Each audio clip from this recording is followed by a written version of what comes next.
everyone, how are we all doing? And welcome to another video. This is Top Snip. These are little tip videos that I'm going to do about things that I think I know and that I think might be helpful to other people. Today we're going to be talking about little tips that I've learned drawing in perspective, because if there's one thing I've learned doing October & Co, it's how to draw lots and lots of cubes.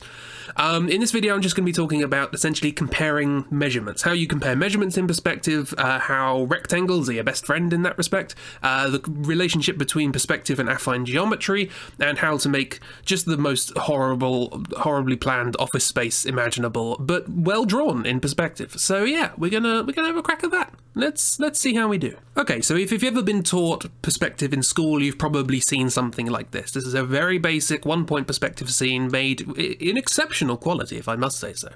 Now, the problem with foreshortening in drawing is that measurements get a kind of messed up. So these windows, they're all higgledy-piggledy because I didn't really spend an awful lot of time on them, but suppose you actually wanted these windows to be the same size in reality. How would you do that? Suppose you wanted these houses to actually be the same width and equally spaced. How would you do that? And that's the kind of thing I want to show you today. And basically the answer is affine geometry. So affine geometry, it sounds complicated, is actually arguably simpler than normal geometry. It's basically all geometry, but without measurement. You can't say something's a meter long, you can't say something's 50 cubic feet. And the reason this is helpful is because you can't do that in perspective. You can't just go back to our scene here, for example, and say, okay, well, this line here is 4 centimeters and this line here is 2 centimeters, so this must be in reality half the size of this. That's not how foreshortening works. In affine geometry, instead of measuring things absolutely, you measure them relatively. You say, okay, this is twice as long as this is half the length of this, and so on and so forth. And that is where rectangles come in. Rectangles are your friend. This is a parallelogram, which is a generalization of a rectangle. Anyway, one of the great things about rectangles is that they're really, really easy to cut in half without measuring anything. So, for example, we can draw the diagonal from this corner to this corner, draw the diagonal from this corner to this corner, and now we know that this is the middle of the rectangle. As a consequence, if we were to just draw a straight line out here, boom, we've now split this side of the rectangle completely in half. Isn't that great? But the point being, at no point did I measure anything. At no point did I say, okay, well, this is 5 centimeters, this is 10 centimeters. None of that. This is affine geometry.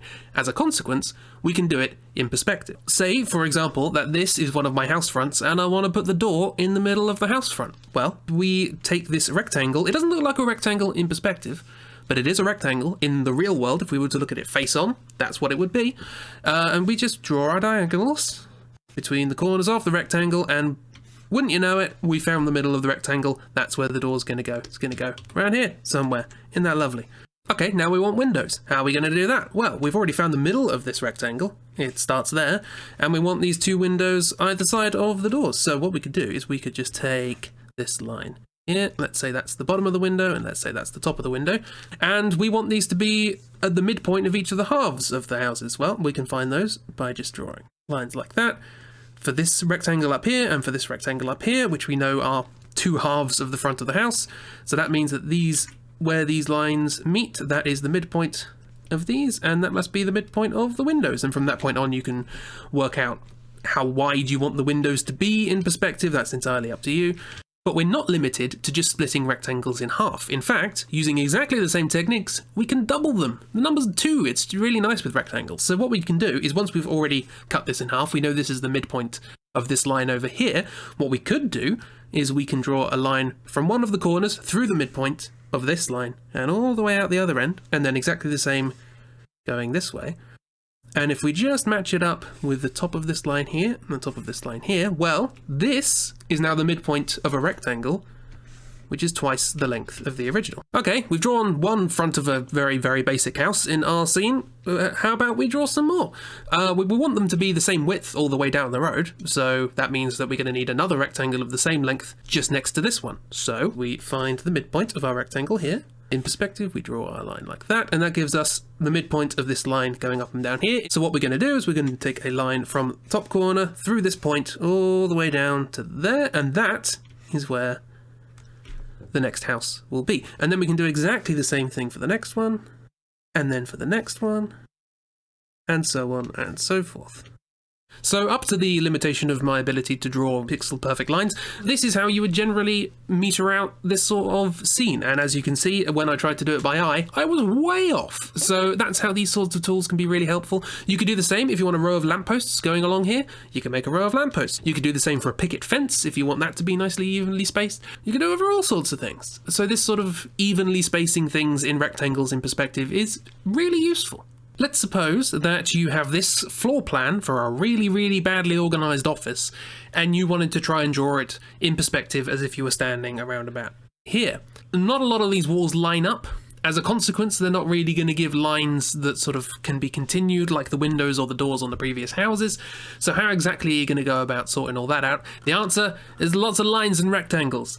Let's show you what I'm talking about. So first thing we've got to work out is how high are the walls roughly going to look. Little tip, if you have your perspective set up, this is the horizon line, this blue line along here. If you're just looking directly forward, that horizon line is going to be eye level, essentially. So it would make sense to draw your walls at such a point that eye level would make sense. So if you were to have a door here, for example, then maybe that would be the size of the door. That kind of makes sense.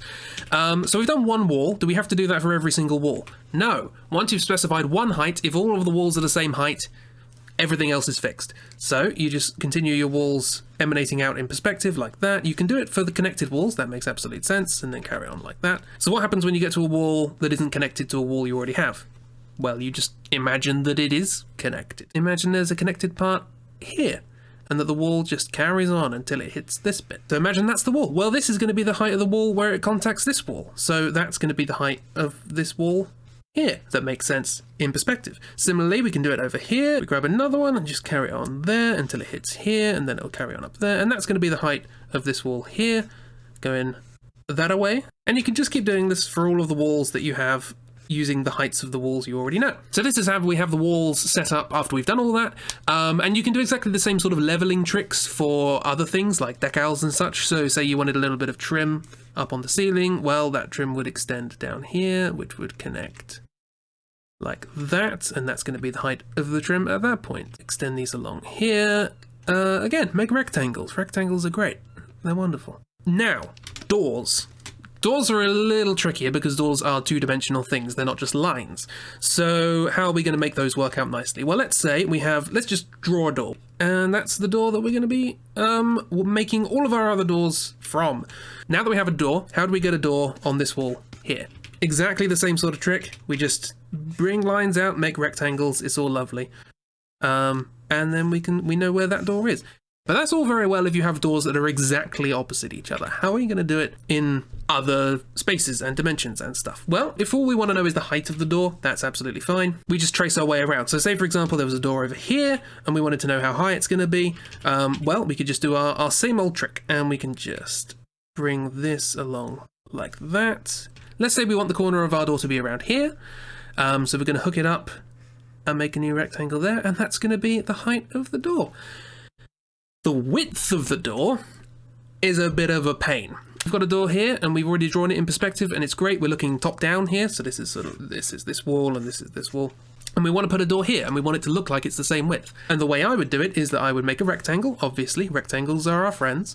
Between the corners of these doors, like that. And I'll make another little rectangle there. And this is a rectangle, and we want this width here. This is the width of the door, and we want it to be here as well. So how do we do that?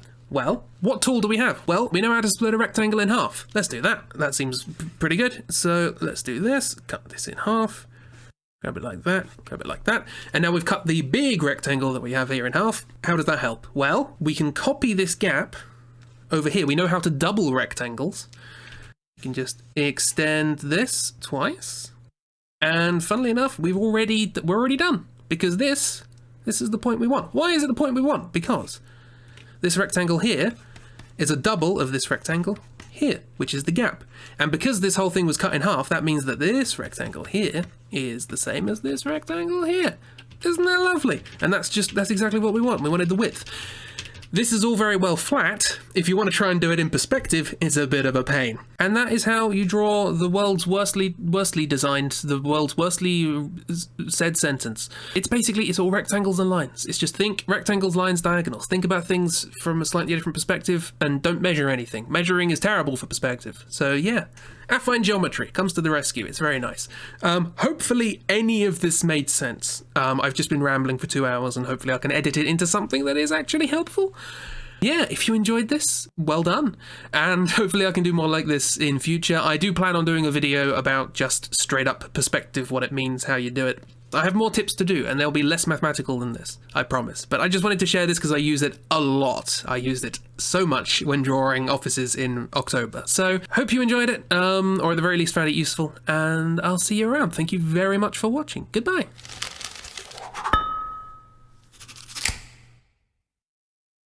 And welcome to another new video. This is a crispy tip video, and you know what, on second thought, now that I've said it out loud, I am not calling it that. That sounds awful.